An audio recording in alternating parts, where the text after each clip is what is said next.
morning. Today is Friday, March 9th, E-Day. Happy belated International Women's Day. I'm Alexa Bastardi. And I'm Andreani. And this is Kennedy Live. Now for school announcements. The St. Patrick's Day Parade is in Mayapack at 2 p.m. this Sunday, and we are in need of marchers. Please plan on showing off your Kennedy pride along with your Grand Marshal, Miss McGowan.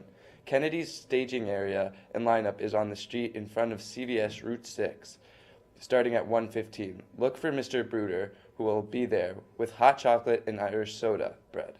Also, if you are a Kennedy cheerleader and are interested and available to carry the Kennedy banner, be sure to see Mr. Bruder today.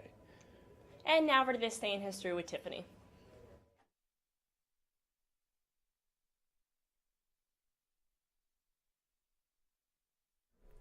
Good morning, Kennedy Catholic. I'm Tiffany Moreno, and this is This Day in History.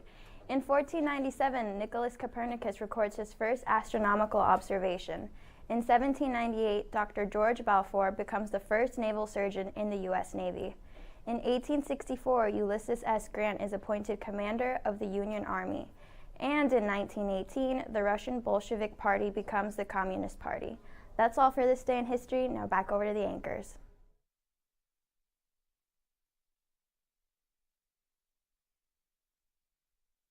Thanks, Tiffany. And in breaking news, after months of trading insults and threats of nuclear annihilation, President Donald Trump agreed to meet with North Korean leader Kim Jong-un by the end of May to negotiate an end of Pyeongchang's nuclear weapons program.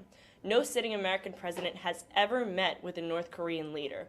The meeting would be unprecedented during 7 decades of animosity between the U.S. and North Korea. The countries remain in a state of war because the 1950 through 1953 Korean War ended with an armistice and not a peace treaty. Well, that's a pretty big deal. Yeah, so. These two kids can finally get over it and move on. Hopefully. And for our featured stories, residents in the Northeast dug out from as much as 2 feet of wet, heavy snow yesterday, while utilities dealt with downed trees and power lines that snarled traffic and left hundreds of thousands of homes and businesses in the dark after 2 strong nor'easters. All of the possibility of the storm headed to the area. With many schools closed for a second day, forecasters track the possibility of another late-season snowstorm to run up the coast early next week.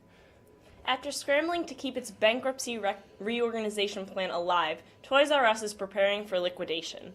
The toy retailing giant appears to be running out of time and money, pushing closer to having to close the doors of the entire chain.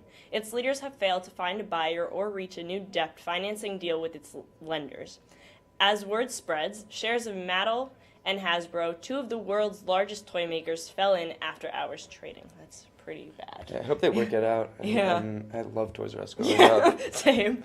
Well, I'm Andreani. And I'm Alexa Bastardi. And this is Kennedy Live. Have a great day.